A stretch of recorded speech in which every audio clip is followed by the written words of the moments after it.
He vanished with billions. One day, he was flexing private jets, crypto charts blowing up, and influencers calling him the next DeFi king. And the next, poof, gone without a trace. No goodbye, no glitch, just silence. The story behind his disappearance isn't just wild. It's straight up chilling. Dead, on the run, or richer than ever, hiding somewhere in a tropical ghost city funded by fake tokens and crushed dreams. That's the real question. And yeah, this wasn't supposed to happen. Everyone told him to cash out when he had the chance.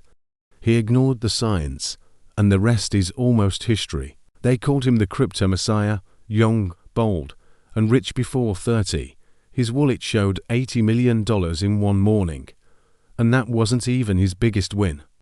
But what no one tells you about this world is how thin the line is between flexing and falling. From crypto king to bankrupt, it happens faster than you'd think. There's a viral clip minus 14 seconds where he says, "I could lose it all and still be better off than you." And guess what? That aged like spoiled milk. He had millions, but no peace. His DMs were full of hate, lawsuits, and worse, or threats. People wanted blood, not refunds. The dream was cracking. Here's the part no one talks about. The wins weren't all real. Some were fabricated screenshots, some were luck, some were borrowed time. But most people don't know this part.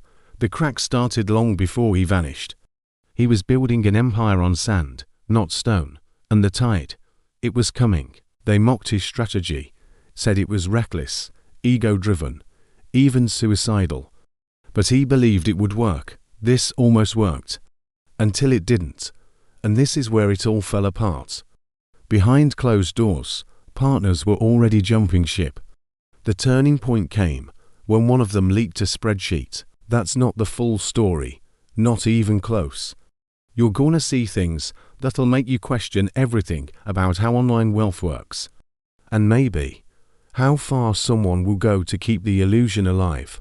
From penthouse to prison. Maybe. Or maybe something darker. Either way, buckle up. Let's rewind for a second.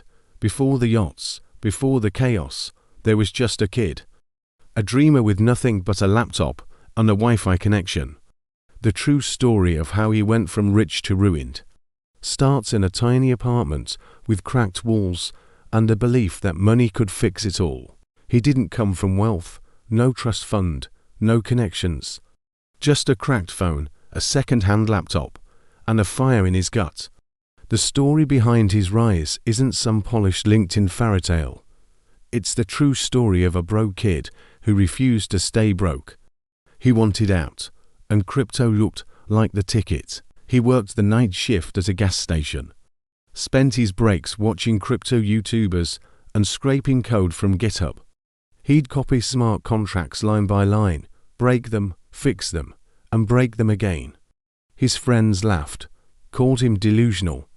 But most people don't know this part. Obsession always looks like insanity before it pays off. Late nights on sketchy forums, coding while eating instant noodles.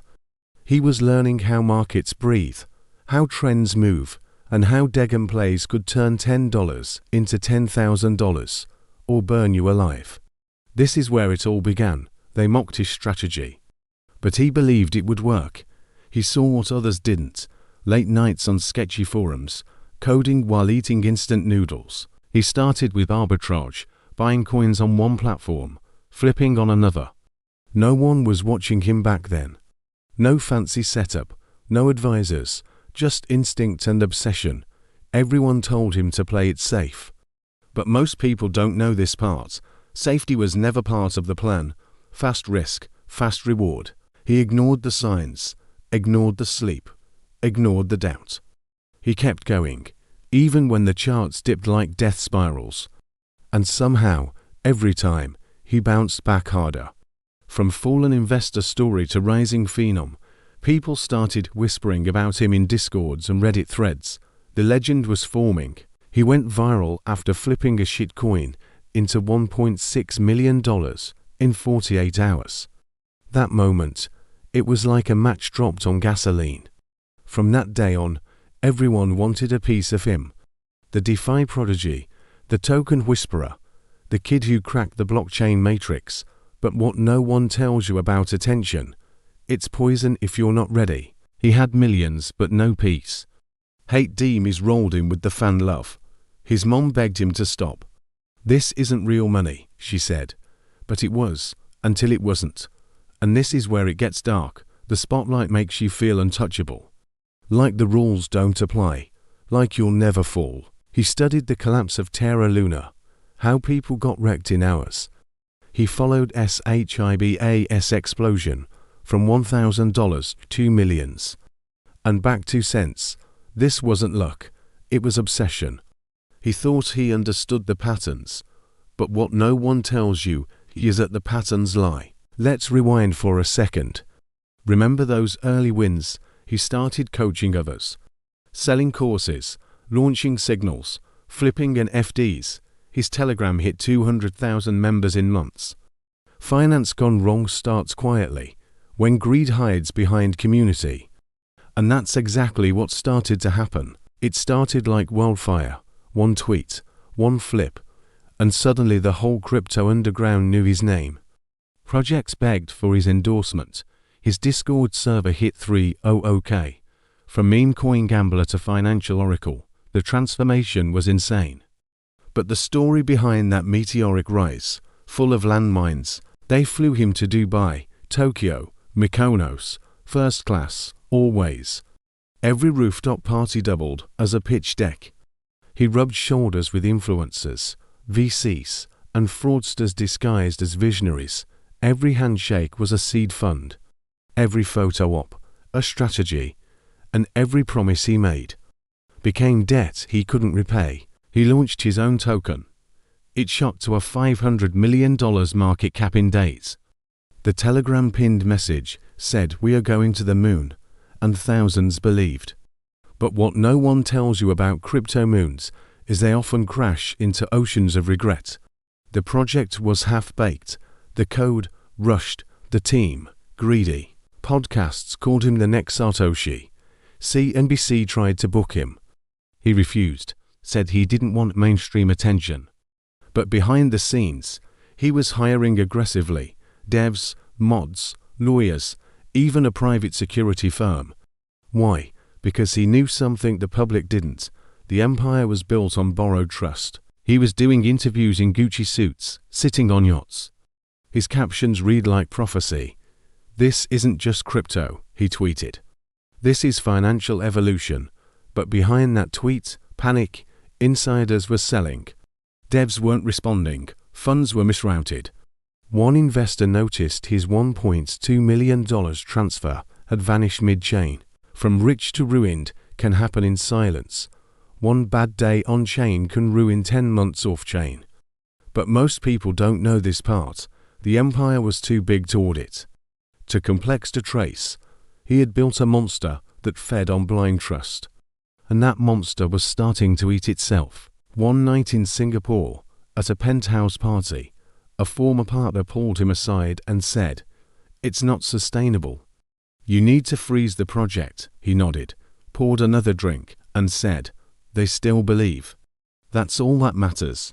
The turning point came 72 hours later, when a major whale dumped 18% of the supply. Everything froze. The token crashed 87% in a single hour. Withdrawals halted. His Discord turned into chaos. Mods quit live on stream. And this is where it all fell apart. The empire, the confidence, the illusion, it cracked wide open. And deep inside, he knew the fall had already begun. It began with whispers, first in Telegram threads, then Reddit. Withdrawals not working, funds locked. At first, his mods said it was maintenance. Then, they stopped responding altogether. That's when panic set in. The illusion of control shattered in seconds.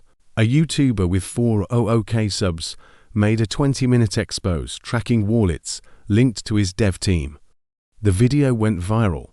People started asking questions, real questions. Blockchain sleuths flagged irregularities. One wallet had funneled $22 million into a mixer 2 nights before the crash, and just like that, the hunt began. His investors weren't just online fanboys. Some were real sharks. A Hong Kong investor allegedly sent people to his last known location. In leaked CCTV, a black car waits outside his building for over 6 hours. When the door finally opens, it's not him. Just an Uber Eats driver, confused and scared. He had millions, but no peace. And now, not even safety. People wanted refunds, justice, blood, and while the world screamed for answers, he was silent. Not even his closest devs could reach him. One said his burner phones were suddenly wiped. His laptop, last pinged near a private marina in Cyprus. Let's rewind. 2 weeks before the collapse, he called his mom at 3:17 a.m. Said he couldn't sleep. Said he felt like he was being watched. Don't tell anyone, he whispered. But I think I'm being followed. She thought it was stress. But he said one last thing before hanging up. If anything happens to me, don't trust the headlines. The pressure cracked him. Witnesses from a Bali resort remember him chain-smoking on a balcony, muttering numbers and formulas like prayers. He looked broken. One guest said, like he saw the end and didn't know how to stop it. That same night, the power cut out across the entire block. Local authorities blamed bad wiring. Others weren't so sure. The turning point came when a high-ranking exchange publicly froze all assets linked to his token. The announcements went live at 11:52 a.m. By noon, his empire was a ghost town.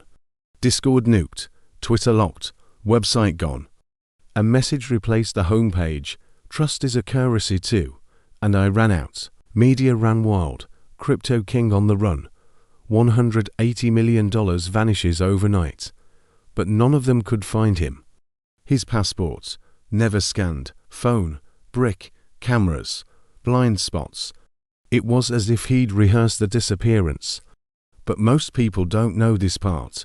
It wasn't the first time he vanished, just the first time the world noticed. They searched everywhere. No passport scans, no border flags. But crypto wallets, still moving, quietly. A transfer of $3.2 million routed through Tornado Cash days after he vanished. The trail was cold, but the blockchain never forgets. The story behind these digital footprints is where the theories begin. Theory 1, he escaped. Some say South America, others swear by Montenegro. A rumor on a private Discord claimed he bought citizenship through crypto. A facial recognition hit in Uruguay sparked frenzy, but it was never confirmed. Most people don't know this part, but he studied anonymity. It was a religion. Theory 2, he's dead, or worse, silenced. One of his former devs posted he knew too much, and then deleted their entire online presence. No farewell, no trace. Another mod vanished too.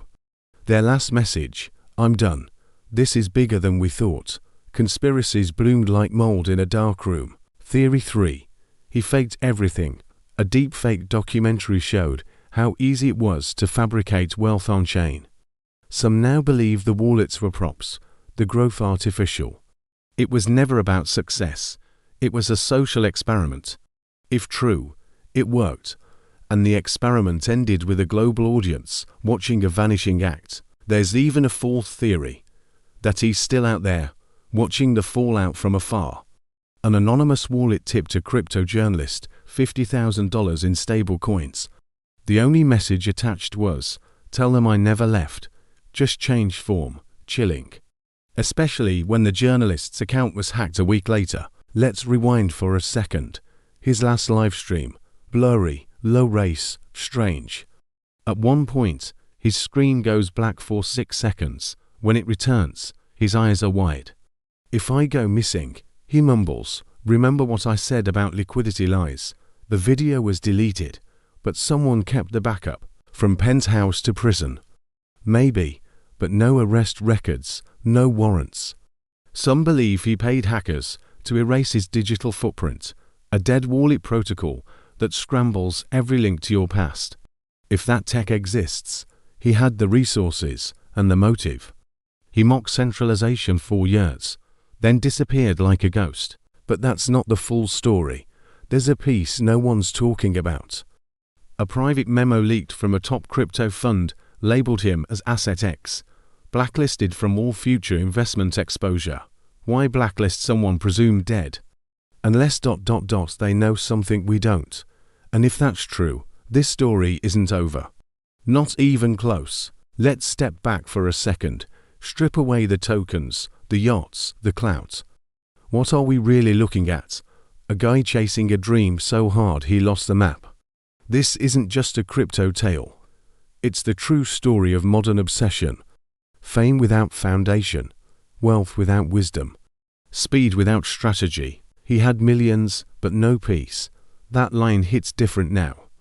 The jets, the watches, the penthouses, they couldn't silence the noise in his head. His therapist once said, "You're not afraid of being poor. You're afraid of being average." That fear, it drove every decision, right off the cliff. What no one tells you about chasing the bag, that the bag gets heavier the closer you get. He stopped seeing people as people. Investors became wallets, friends became threats. He burned bridges while building towers, and when it came crashing down, no one was left to help him dig out. The turning point came when he stopped trusting anyone, not even himself. A former assistant said he'd leave sticky notes on his own fridge with fake names, just to see if anyone was monitoring him. He wasn't paranoid from the fall. The paranoia was baked into the rise. Greed doesn't look like greed when it's disguised as ambition. And that's the part most people miss. He thought he was building a legacy. But what he built was a labyrinth with no exit.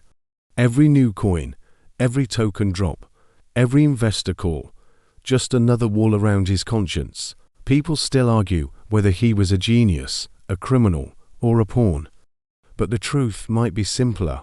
He was human, flawed, desperate, trapped in a game where everyone plays until they break. And when the music stops, the silence is deafening. From rich to ruined, the fall is lonely. You won't see this part in the highlight reels. There's no NFT of his breakdown. No chart tracking the moment he realized he was the villain in his own white paper. But it happened.